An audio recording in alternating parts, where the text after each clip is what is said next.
selected, I will go to the temperature. So make sure that this node is selected. I will go to the temperature slider and maybe increase the temperature a little bit. So do you see only this node has the temperature change effect?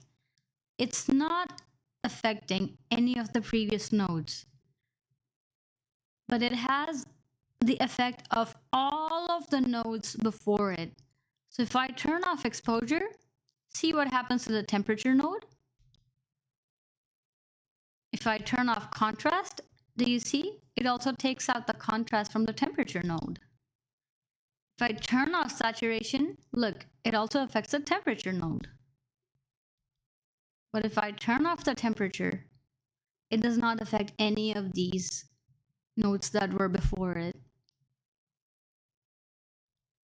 And then combined all together, these make up the effect over here. If you want to view it in full screen, you're going to press Command F. And here you're viewing your video in full screen. If you want to go outside of the full view, you simply press Escape, and it brings you back to the page that you were working on. So I hope this lecture helps you give a basic understanding of the color page. See you in the next lecture.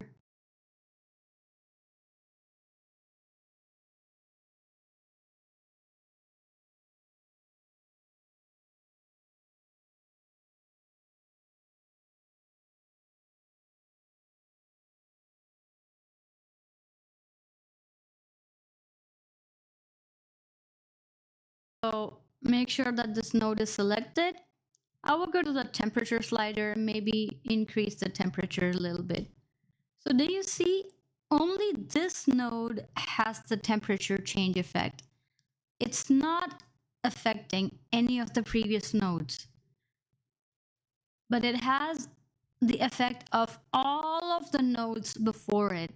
So if I turn off exposure, see what happens to the temperature node. If I turn off contrast, do you see? It also takes out the contrast from the temperature node. If I turn off saturation, look, it also affects the temperature node. But if I turn off the temperature, it does not affect any of these nodes that were before it. And then combined all together, these make up the effect over here. If you want to view it in full screen, you're going to press Command F. And here you're viewing your video in full screen. If you want to go outside of the full view, you simply press Escape, and it brings you back to the page that you were working on. So I hope this lecture helps you give a basic understanding of the color page. See you in the next lecture.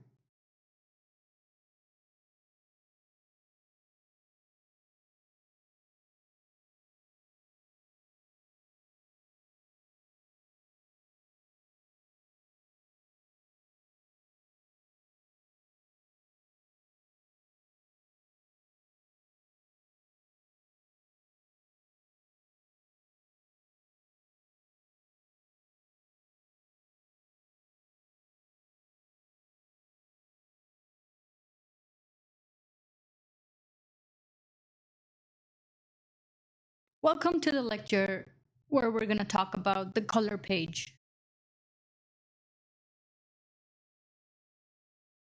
Welcome to the lecture where we're going to talk about the color page. So I've created a new project in DaVinci Resolve. I'm going to be using this project to do all of my color grading work that I'm going to teach you about, so that everything is in one place and you know how to go creating a project from start to finish. So I called my project Color Grading Course Project because this is what I will be working on. And right now I'm on the edit page, but I want to give you a brief understanding of the color page because that is what we will be focusing on for the most part in this course. So I'm going to go to the color page, and I want to familiarize you with a couple of things over here. And don't worry, things are going to seem overwhelming right now, but they are not, because I will take you from beginner to advanced, step by step. All I need is for you to have patience and keep following along all of the stuff that I'm teaching you. So, the first thing that we always land on are the color wheels. What do the color wheels do? So it usually starts off over here at the very left portion, and you'll see different things like lift, gamma, gain, offset, all kinds of settings. We will be playing with these settings one by one and whenever they're needed. But just remember that we control a lot of the coloring, highlights, shadows, exposure, contrast, almost everything from around here. Then you have HDR. This is also used for a specific purpose. We'll go into more details later on. Then you have stuff like curves. Here you will find different graphs and different ways of using the curves to manipulate different parts of your project. This is one of the most recent advancements in DaVinci Resolve. This is called Color Slice, and I will be taking you through this in our intermediate to advanced areas of the course. Then you have the qualifier section. This is where I will teach you how to qualify one color and how to manipulate it. Then you have power windows. These are also very important, and I will be taking you through these one by one as we progress through the course. But first of all, I'm going to go to the edit page, and I'm going to bring in a clip over here just to show you some of the other stuff. So here I have a couple of reels in one of my personal folders. I will just click and drag this into the media pool on the edit page. And as soon as I let go of my mouse button, it asks me, change project frame rate. This is because the frame rate of my project is different than that of the video. DaVinci Resolve always gives you this prompt whenever the frame rate of your project is different from the frame rate of the video that you're trying to work on. So I will click change, and now I have my video. I need to click and drag it and bring it on my timeline. And if I move my bar, I can move around in the video. But this is such a small space, so what do? Well, here I have zoom in and zoom out. So if I click on zoom in, it will keep zooming into my timeline. That way, if I take this bar along on a ride, I have more space to drag it to the right or the left or put it wherever I want to. If I hold Option and move my finger to the left on my mouse, it zooms into my timeline. If I keep holding Option and I drag my finger across the magic mouse towards the right, it's gonna zoom out of my timeline. Then I will go to my color page. So you see, as soon as I brought in my footage, you see a squarish icon over here. This is what is called a node in DaVinci Resolve. So if you have worked with any of the Adobe softwares, you might be familiar with layers. Nodes are like layers. So if I do something on this node, it's not automatically going to apply to the other nodes. That is the beauty of it. That way, I can control certain parts using only specific nodes. If you right-click with your mouse while you're hovering over the node, it's gonna give you a lot of options over here. I usually go to Node Label, and I label my node. This is a very good practice that you need to make a habit of, because sometimes you're not gonna remember what you did with each node.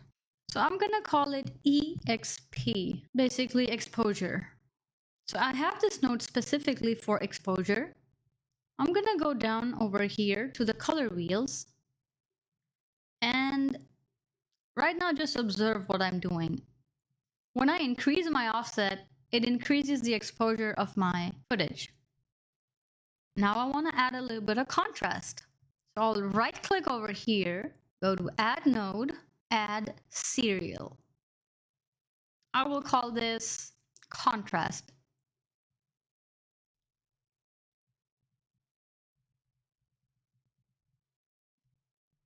How do you know each node is connected to the other one? Do you see these arrows? When one of them has arrows that are starting from one node and going into another, that means that the nodes are connected. Remember, your nodes are always supposed to be connected to the beginning, amongst each other, and to the end point. That is the only way all of your enhancements and your color grading are going to apply to the footage. If the connection ends at any of these points, your color grading is not going to show. That's why you got to make sure that all of the arrows are running into each other from the beginning through the nodes and to the end point. So I'm going to increase the contrast with the contrast slider. The shortcut to create nodes with your keyboard is Option S. Whenever I press Option S, when I'm on a node, it will create another subsequent node for me. Let's say I want to increase the saturation, so I'll call it sat or saturation, and make sure the red outline is on the node that I want to work on saturation for. I will increase the saturation on my node, and boom, I have all of the effects applied. One very important part that you want to know is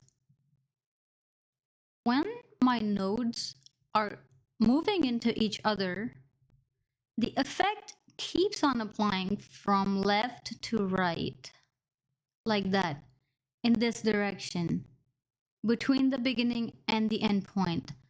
So for example, if I turn off contrast, do you see it only affects the saturation node? But nothing happens to the exposure node. That is because the effects are running in this direction. If I turn off saturation, nothing happens to the contrast and exposure nodes. But if I turn off exposure, it is going to have an effect on contrast and saturation. So remember, this node carries all of the three effects. It has the saturation, it also has the contrast, look, and then it also has the exposure. So the enhancements that you're going to make to your nodes are going to flow this way. I'm going to give you a couple of more examples. I'm going to press Option S, create another node. Let's say I call this temperature. So make sure that this node is selected. I will go to the temperature slider and maybe increase the temperature a little bit. So do you see only this node has the temperature change effect? It's not affecting any of the previous nodes, but it has the effect of all of the nodes before it. So if I turn off exposure, see what happens to the temperature node? If I turn off contrast, do you see? It also takes out the contrast from the temperature node. If I turn off saturation, look, it also affects the temperature node. But if I turn off the temperature, it does not affect any of these nodes that were before it. And then combined all together, these make up the effect over here. If you want to view it in full screen, you're going to press Command F. And here you're viewing your video in full screen. If you want to go outside of the full view, you simply press Escape, and it brings you back to the page that you were working on. So I hope this lecture helps you give a basic understanding of the color page.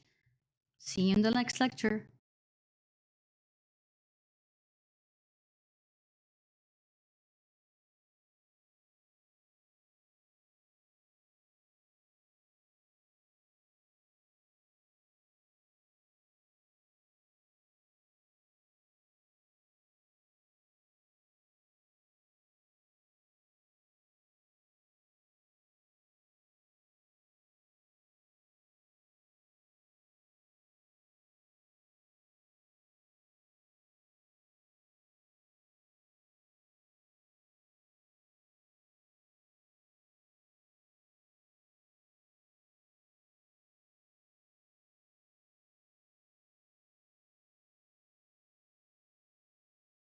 Okay, let's get with our project settings. Please don't pay attention to the name of the course at the very top because I know that the previous one in the video said color grading course project and this is color grading course project 1. This is because I have created this. Okay, let's get started with our project settings. Please don't pay attention to the name of the course at the very top because I know that the previous one in the video said color grading course project and this is color grading course project 1. This is because I have created this specific project just to make you understand how to go about the very initial settings at the very beginning of starting your project because some of the settings later on cannot be changed. So when you're in the interface, before you bring in any piece of footage, you want to pay attention to a couple of settings that you cannot later change, or it gets really difficult to change them later on. So you need to nail those before you start working on your footage in terms of editing and color grading. I will go to the very bottom right towards this icon, which is for settings, and I will click and open it. This is going to give me a couple of settings. So right now I am in master settings. One of the things that I really want to pay attention to is the timeline resolution. This is very important because this is going to determine whether your timeline is going to be in 4K, Ultra HD, or whichever resolution you want to use. This determines what resolution you're going to edit stuff in around here, and even, of course, color graded. So most of my projects are in HD, so I use 1920 by 1080 HD. You can also scroll down. It's going to give you a lot of other settings. It goes up to 8K and so many other things. These are all different versions, all different types of resolutions. We don't have to get into all of those. The ones that I use the most are 1920 by 1080 HD and 3840 by 2160, which is 4K. So if you choose 4K, then you will be editing in 4K. But if you choose 1920 by 1080 and you bring in a footage that is 4K, it will be converted to 1920 by 1080. So basically it will be downgraded. This is why this is very important. So I'm going to choose 1920 by 1080 HD. If you are editing and color grading reels for Instagram, YouTube, TikTok, all of the social media platforms that have a vertical orientation, then you will check this box because this is going to give you a vertical view or a vertical resolution. But since I'm not going to be doing it, I am going to uncheck this box. Next up, the most important thing over here is timeline frame rate. This determines the frame rate of your timeline. So sometimes I shoot footage in 60 frames per second. It's also 59.94. That's what Sony FX3 does. If I filmed my footage at a higher frame rate, I will use this setting. Sometimes I even go up to 120 when I have to go like slower than that. But my usual frame rates are 60, 30, or 24. So there are a couple of settings you want to remember because there's a little bit of difference sometimes cameras have. So Sony FX3 gives me this option 59.94. This is 60 frames per second. These are 30 frames per second. And these are 24 frames per second. So for now, I'm going to choose 24 frames per second. Then I'm not going to touch any of the other settings over here. I will go to color management. This is very important. Here, we're going to use the color space transform settings for our project. So first up, we have color science. We have a lot of options over here. I usually use DaVinci YRGB and sometimes DaVinci YRGB color managed. The main difference between these two is DaVinci YRGB color managed turns Resolve into your own personal color assistant. The software then adapts to your color pipeline very intelligently. But right now I'm going to choose the color science as DaVinci YRGB. Then we have the timeline color space. What color space is our timeline going to be in? Rec 709 Scene is one of the most common ones that are used. And another very important and famous option is DaVinci Wide Gamut Intermediate. Rec 709 Scene is great for simple workflows. However, if you're serious about grading log and raw footage, I would say go with DaVinci Wide Gamut Intermediate because that is larger than any of the other cameras or display color spaces at the moment. If you choose this, you wouldn't be clipping any colors or luminance very easily. So there are a lot of people who use this option. I'm going to choose DaVinci Wide Gamut Intermediate. And then my output color space is going to be Rec 709 Gamma 2.4. Remember we talked about Rec 709 Gamma 2.4 in our other lesson? Again, I'm not going to touch any of the other settings over here. And I'm simply going to press save.